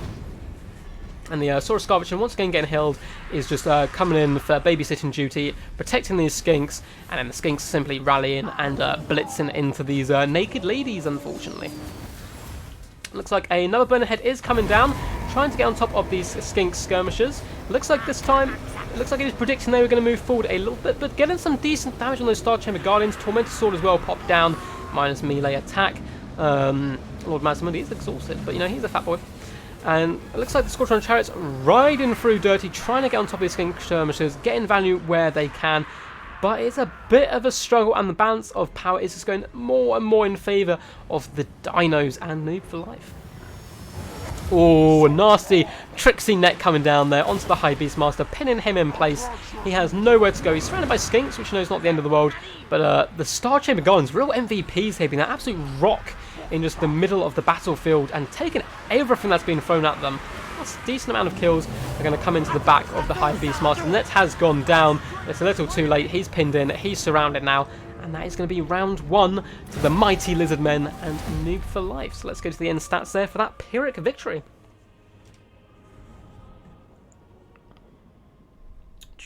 Dark Elves could use a couple of Expo Riders. They're so good. I almost always have at least 2 units of those. And I think they can work really well in this matchup. I'm back. What did you miss? We are into the finals now. So this is the best of 3 finals. We'll just watch the first game, and it was a 1-0 to Noob for Life up against Stormrunner with some very cool play. Is accurate enough to take out Chariots for sure? That is good to know, man. Likes for the Light God. Yes, Tim! Likes for the Light God. Smash that thumbs up button, please. There's quite a few people watching. Nice to see you all here. I'm sure many of you have seen the channel before, but if you haven't, feel free to subscribe. We do this type of content, tournaments, might play battles, all that good fun stuff. Mainly multiplayer stuff, but we are also doing campaigns and so forth, and venturing out into other games. Yeah, the Burning Head is a little bit unfortunate with those Burning Heads. They didn't manage to get the value they needed. It was a fairly close battle indeed, but just really nice kind of game management from Noob for Life. It's really nice to see him really push on from when he first started on my YouTube channel, which he was fairly new, I think, at the time to tournament play. He's become very elite indeed. So as far as the armies go, real pesky play. We saw this before with the Chameleon Skinks. Now we've seen it with the Skink Skirmishers, getting really good value and just helping pull apart Stormrunner's army, and then really munching on those troops where he can, making sure he's going to get into battles where he's going to win with his high mobility of the Cold One Spear Riders, and of course the Saurus Scarvich on top of his big dino. Really like the play of the Stegodon.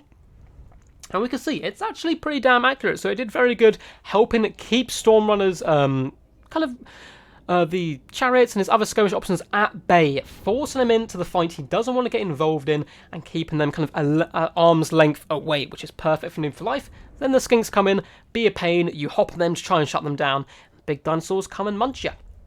MVPs for me this game was definitely the Star Chamber Guardians, but great to see Mazda used, and the Ruination of Cities.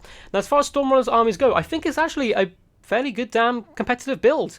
He couldn't quite get enough value out of the Scourge Runner chariots taking down those big dinosaurs. If they were sat on them, firing all day, maybe from behind the front line, would have been some great value, but unfortunately, because of those skink skirmishers, they couldn't quite get on and involved. And early on, the loss of the Cold One Knights, that net and then getting dragged down by the Star Chamber Guardians and Carnosaur really cost him. If he had that extra mobility to hunt down the skirmishers, get those rear attacks and really break that front line, which is only really, two of Skink cohorts and the Saurus Warriors, I mean, of course, Star Chamber Guardians, really could have helped, because as you can see, the Sisters of Slaughter did actually really good damage overall. But nonetheless, very well played to our competitors. So let's go pop up the scoreboard. So it is 1-0 in this best-of-3 final to Noob for Life. I'm just going to pop up the image and then see what you guys are chatting about. Looks like we're all good. So I'm going to quickly go and run and grab my charger. So I'll be 2 seconds. So feel free, if you have any questions, now is the time to ask them, as I'll be able to answer them before the next game. If you guys want any of your battles ever shown on my channel, please do send them to me on Discord. And if they're pretty decent battles, I will cast them. And if you want to get involved in tournaments and events like this, or King of the Hills and so forth, just get in touch with me. I'll add you to my Discord and we'll discuss from there. Cool, just going to go grab my phone charger so my phone doesn't die and I can continue to chat with you guys. And we'll be back in literally 1 minute.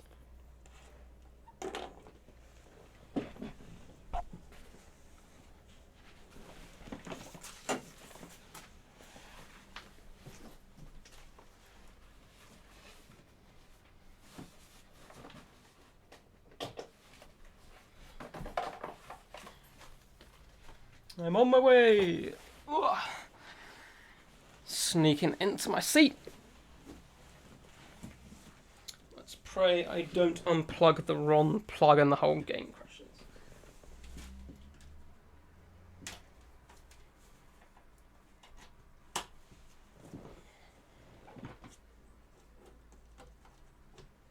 Awesome, we're all back, so let's get my headphones on.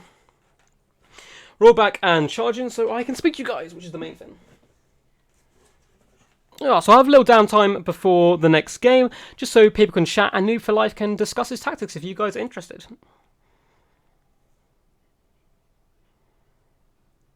Yeah, the Sword of Ruin. I think maybe the Sorcerer overall was just unfortunately a little misplayed, but still, the Bonehead still got 93 kills for her overall. Could have, if he'd managed to catch some of those skink skirmishers, it would have done some pretty decent damage. But Sword of Ruin perhaps would have helped him hold the front line a little bit more. But I think, what Sorcerer would I have brought here? I'm quite a big fan of Shadows and Death, to be honest. That's just personal. For Dark Elf side, I like the use of the Bolt Throws.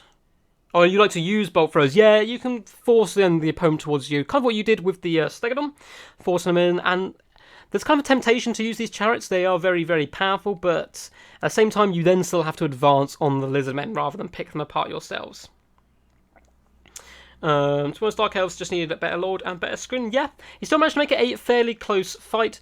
Having his Lord on the chariot did give him some anti-large options, but if he had someone like Malekith, for example, that kind of the field presence he brings really could have helped out. And as I said at the start, this battle, I feel, between Lizardmen and Dark Elves is often decided by how the skirmish play goes, and he was just outnumbered. He had his 2 cav, but they got pulled apart. And it got, chased after the skinks, got lured into the trap, which was very well played. But then he just had the chariots, and the chariots, yes, they're very good, but you only find one bolt at a time. You don't want to be wasting those shots at skinks. So unfortunately, he lost the skirmish game, and then even though he did very decent in the melee part of the battle, he then just got pulled apart at the end. Yo, Wicked D, what's up, my dude? I didn't realise you were here.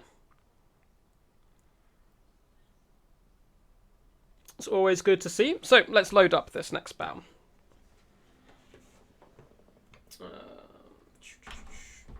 Make sure the screen blocker is up, which I believe it is.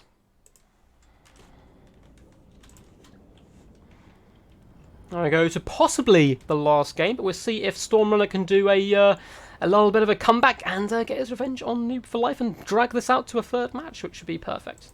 So what we like to say, I think the first, both semi-finals were 2-0s, unfortunately. Let's pop into the replay. Disregard this image, boop, and we're back. So, once again, Dark Elves are in play, but this time in command of Noob for Life. You've seen a ton of Dark Elf play so far. I think this is the third Dark Elf one we've seen in 6 games, possibly. So here's going to be bringing the mighty Dark Elves led by Marathon. It looks like Stormrunner is going to be trying to make a comeback with the Norskans. And we are playing on Alpine Ridge, an OG map from, I believe, Rome Total War. It's obviously changed a lot since then. But there's this huge mound in the middle. Now, you often have to make a decision. Do I rush for the high ground? Which, of course, it's great to be on the high ground. Or do you sit back, shoot people off the high ground, use these trees on the right-hand flank in particular for some sneaky stabbings? There's many options here. I always like having it in my finals because it's quite thematic of all these people trying to climb and claw their way up to the top of the hill. But let's go through Noob for Life's army.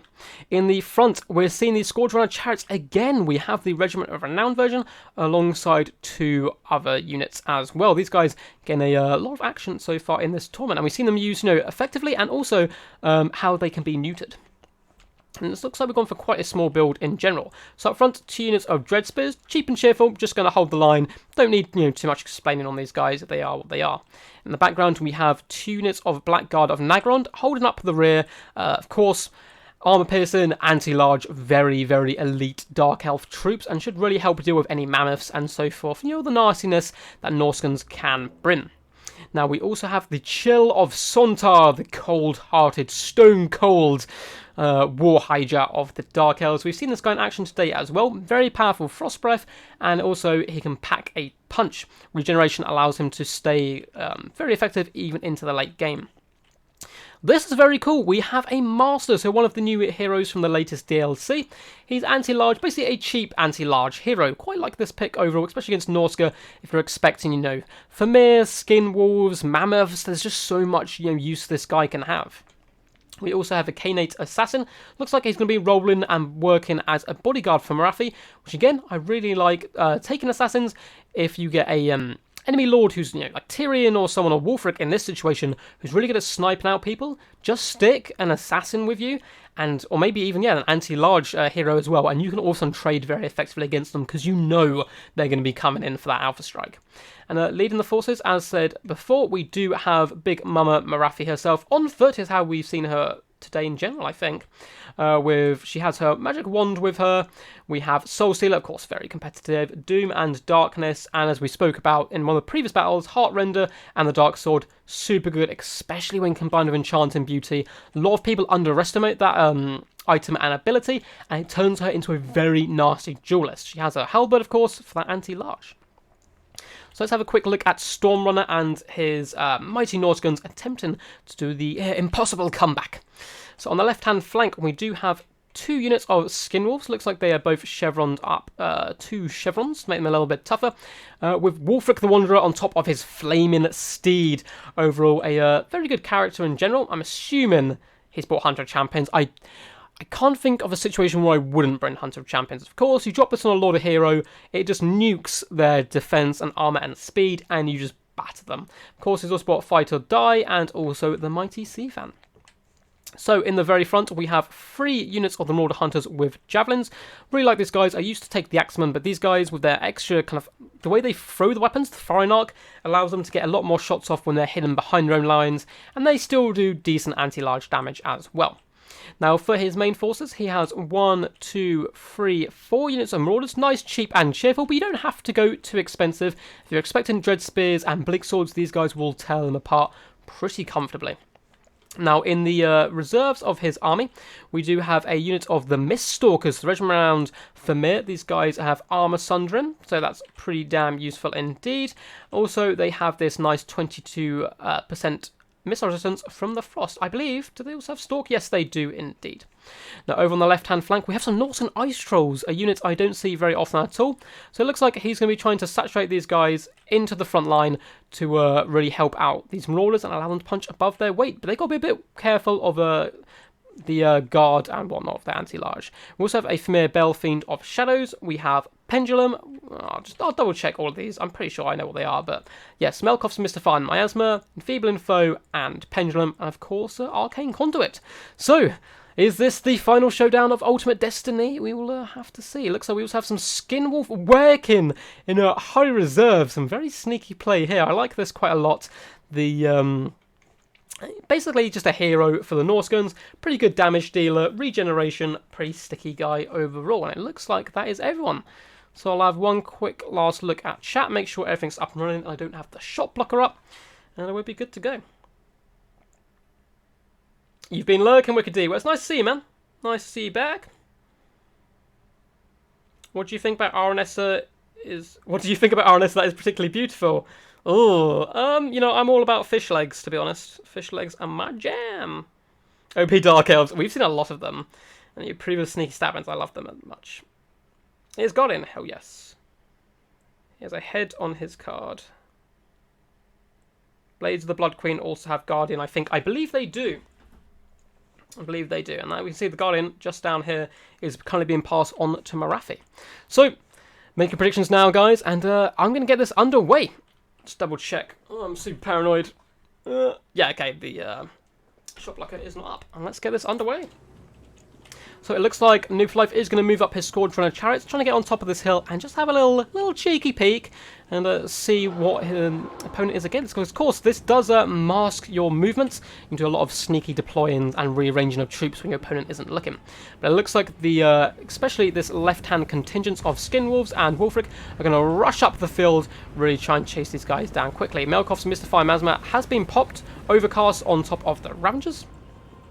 And those guys are fleeing back, but very quick kind of play there by Noob for Life. Going to be dragging these guys back and getting some shots in on the targets they want to shoot at. They want to take on those Skinwolves, as there is no Mammoths, but also, you know, Trolls and Miststalkers would be a nice pick as well.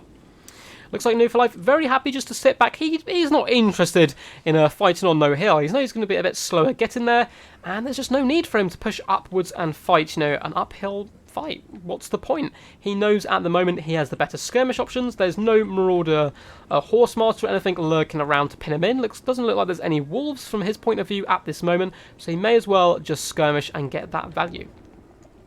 Now, is this sneaky guy on the move? No, it looks like he's stuck in deep reserve still for now. We'll get some really nice javelins being thrown in, but a good early charge. This shows the utility of these chariots.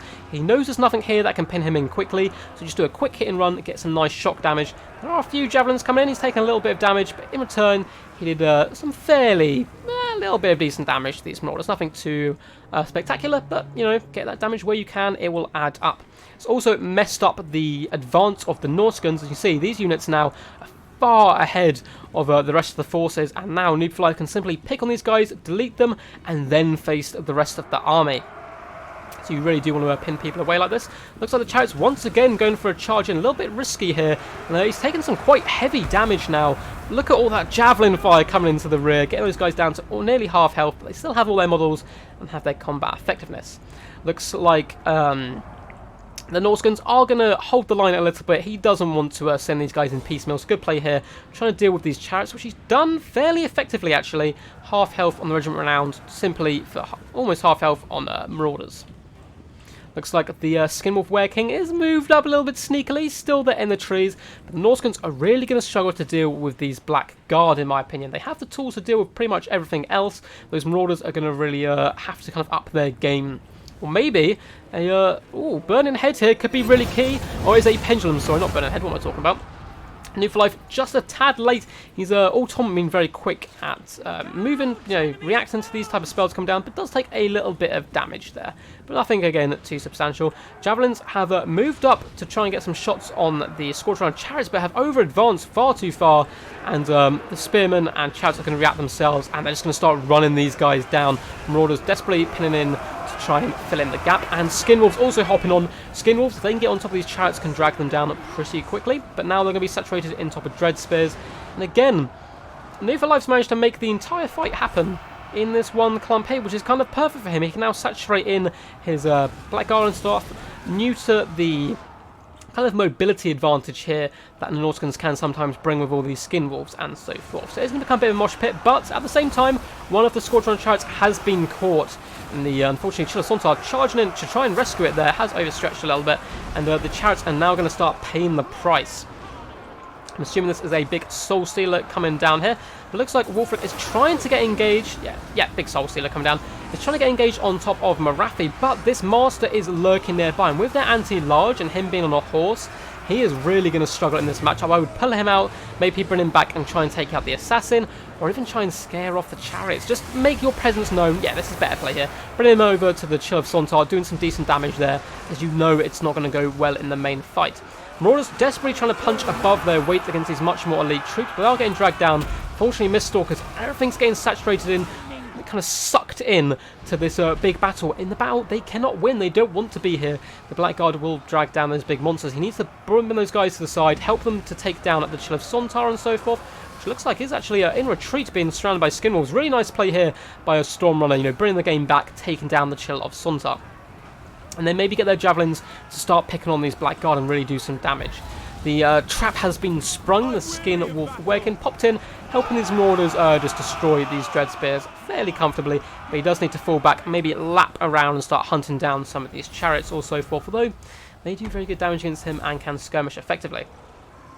It looks like the Skin Wolves desperately trying to get on top of the Scorch Runner chariots, who are just cheekily going away, 360 Noscoping on the back of those Fen. They are down to 2 units, and they may be caught here, or one big club, but it looks like they're going to escape fairly unscathed.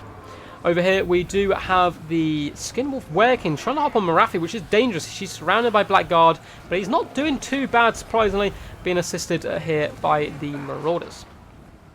So we take an overarching look of the battlefield. Javelins trying their best to get those damage on those Scorch Runner chariots, but now they don't have the troops to protect them. The chariots are starting to run them over. These Miststalkers need to pop on top of them. But just such good micro here, dragging them in and pulling them away before any danger can really hunt them down, trying to pull this army apart. We do have a big infantry corps here with all the heroes bunched together on top of the Blackguard of Nagrond, and that is going to be one tough nut to crack. And as you can see, balance of power does reflect this, with it going slightly in favour of the Dark Elves, but nothing too serious yet. He is losing troops across the battlefield, and there are some nice picks as well happening. Skin Wolf working here, picking off some Dread Spears, finishing them off, and Stormrunner has been very good at that all tournament, trying to pick off strands and stopping your opponent bringing those units back to the late game, and he's still got a substantial force, and it looks like a very good pick here. The Scorch Runner chariots getting a little bit overzealous here and getting pinned in by Skin Wolves and Wolfric. It looks like they still have all 3 models somehow. Just one went down there, down to 2. 200 HP, that is pretty damn good going by them. But this Blackguard of Nagrond's kind of Death Star here is going to be so hard to take down. But if we can pull apart these chariots, chase them down like he did this unit here with high mobile forces, maybe with a couple of good pendulums, he can really put the hurt on the Blackguard, surround them and drag them down. But this right here, this is the Dark Elf army. That's all it needs to be at this point, and it's going to be so tough to take down. We'll see if Stormrunner has any tricks up his sleeve. It looks like he's doing a pretty good job of chasing down these chariots now that he's managed to get hold of them a little bit, and he's dragged all of the Dark Elf army kind of out of action. And doing decent damage, dragging these guys down to 2 chariots, but it's got another Scorch Runner chariot up here looking very healthy. And they're getting some shots into the Famir Balefiend, which again, good target for them, should be pretty good. As you can see, Stormrunner has realised he's not going to win the main engagement, pulled all his forces away. I mean, a lot of them are routing, he's trying to bring them back, and just trying to pick off units where he can get that value. And also, I mean, he still has a fairly healthy Skin Wolf Werking who can punch pretty effectively, but of course, the anti-large of Marathi and that Master could be pretty tricky. It looks like he is now trying to lure the Blackguard into a big fight. I feel like he's probably saved up for a spell, and we're going to see one coming in. Here we go, we do have a pendulum coming in, but it's a little bit behind. Oh no! The Blackguard managed to push through quick enough and slaughter that little barricade of people there that the pendulum actually missed. That's really unfortunate play there. That could have really helped drag these guys down, but I don't know if it would quite have been enough to, get them off the field. So it looks like we do have an assassination attempt onto the Assassin, quite funnily, with Wolfric coming in and all his little Skin Wolf homies, but Assassin's trophy has been popped down to Wolfric, and he's going to be taking a huge amount of damage. A big boat coming down doing some really good damage to these Blackguard, and the Blackguard are fairly beat up now. but balance of power is really going away from the Norskins.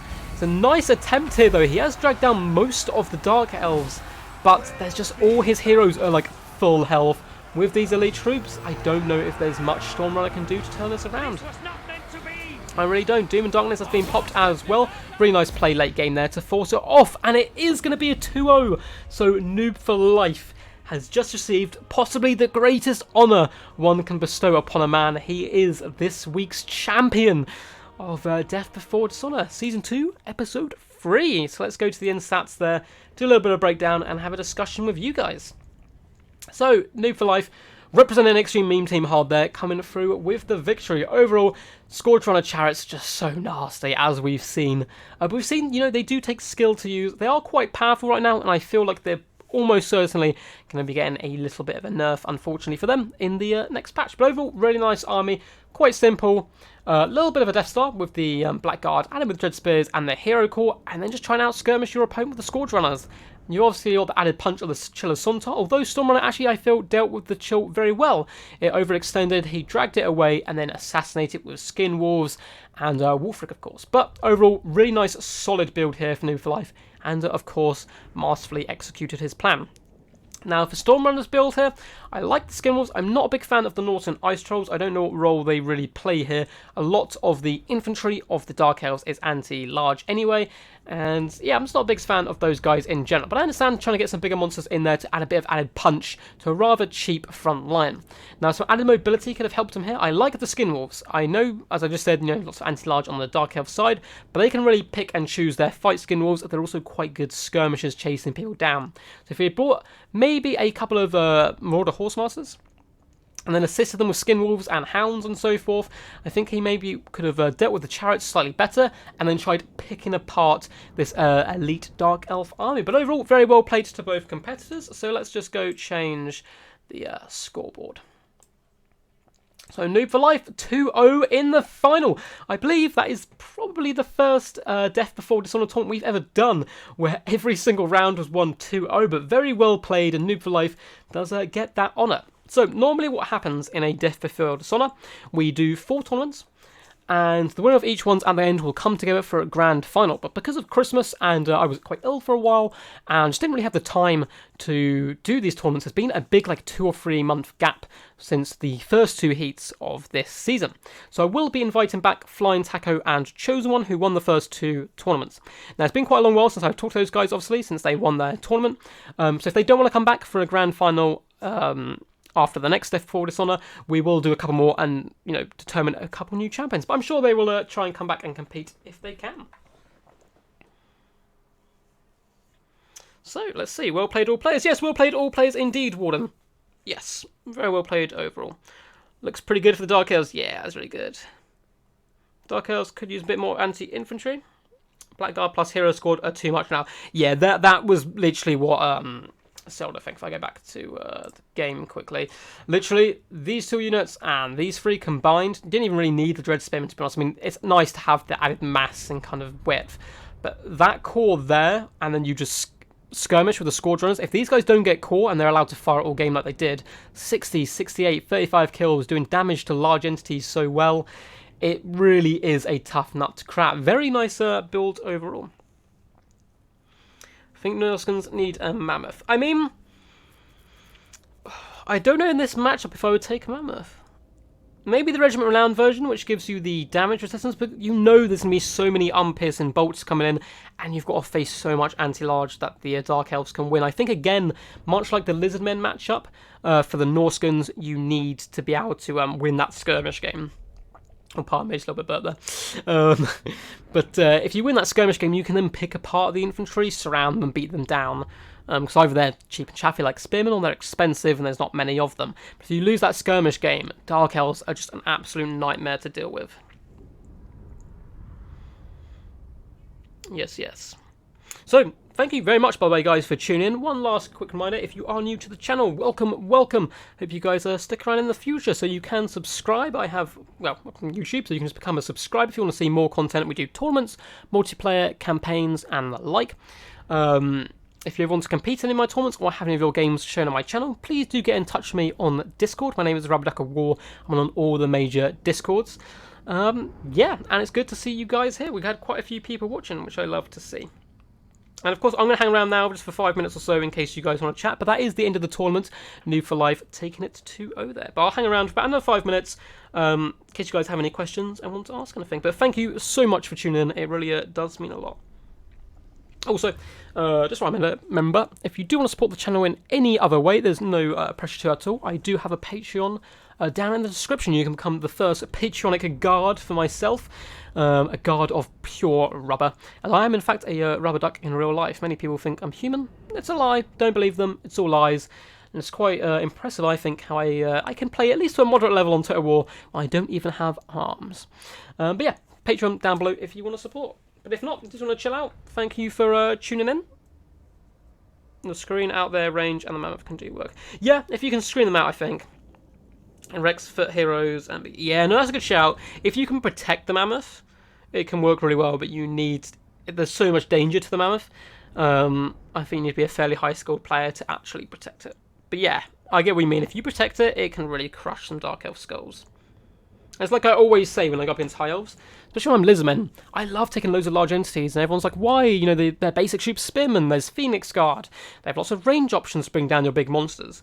But if you keep those big monsters moving, and avoid nets, of course, there's nets in Sister Avalon, so maybe bring a Wind Blast with a Skink Priest, just to, deter those guys and get rid of them. Big dinosaurs can just crush High Elves so well, you just have to keep them moving. So it takes a little bit of micro, once you get used to it, it's not too bad at all. So if we have no questions, I will leave it there. Let's give it a couple more minutes. Once again, guys, thank you for tuning in. It really does make the whole thing worthwhile. I really do enjoy doing the live streams, probably more than I do the battles. They take a little bit more time, a bit more preparation and stuff, and of course organising all these people. But the live stream's just so cool. You actually get to talk to people, and it's a fun time. And a big shout out, of course, to Noob for Life, Storm Runner, Grey Warden and Ninja Pinvin for playing in this tournament. Of course, it couldn't work without them. Very good competitors. Nice to see a couple of new guys as well.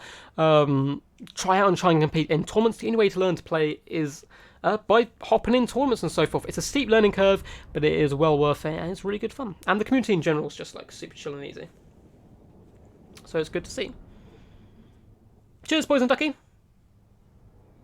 I will mention the 8-man tournament now. So, because we're doing this offline mode at the moment until CA kind of helps sort out the multiplayer situation and all the crashes that have been happening and so forth, which hopefully is happening Monday. So the idea, we're going to be doing an offline 8-man tournament where people are going to send in replays much like this one, and then I will live stream them all in one go. Now, 4 of those slots have already been offered to other people because they tried getting into this tournament and couldn't because it got filled up, or they were working or so forth. But there's still 4 more slots available. If you guys do want to get involved, I'm going to open up basically people to sign up now, pretty much, on my Discord. So please do get in touch with me if you want to play in the 8-man tournament, and I will get you involved if there's still space. I may also reserve one place to try and offer to Darv's Plays as a thank you for shouting out my channel the other day and getting a load of people over to my stream. I mean, I think my subscribers increased by like 30 or something, which is, for a channel like mine, that is like huge. So I'm going to offer him a place, but if he doesn't want to take it, that will once again be opened up. Tournaments often get offered to my Discord, and then afterwards to like the tournament Discords, Noob Hammer and all of that stuff. So if you want to get involved, just mention me, and I'll get you guys involved in those. Cool. Looks like everything's all good. Right, and lastly, not least, I'm just going to do a big old list of some YouTubers, which I wanted to give a little shout out to, which is a Poison Ducky, you can see in the chat now. Poison Ducky, Boss, Tazoo Devil. These are some guys that I think make some very, very good content. Tazoo Devil is very Dowie based. Boss breaks down armies, explains tactics, and is a very high skill player. Poison Ducky, really fun and entertaining caster, also does a multiple of different games.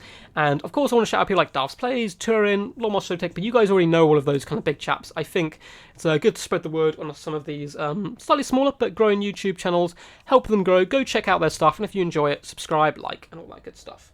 But anyway guys, peace, thank you for tuning in. It has been an absolute blast, and I will see you all very shortly. Goodbye.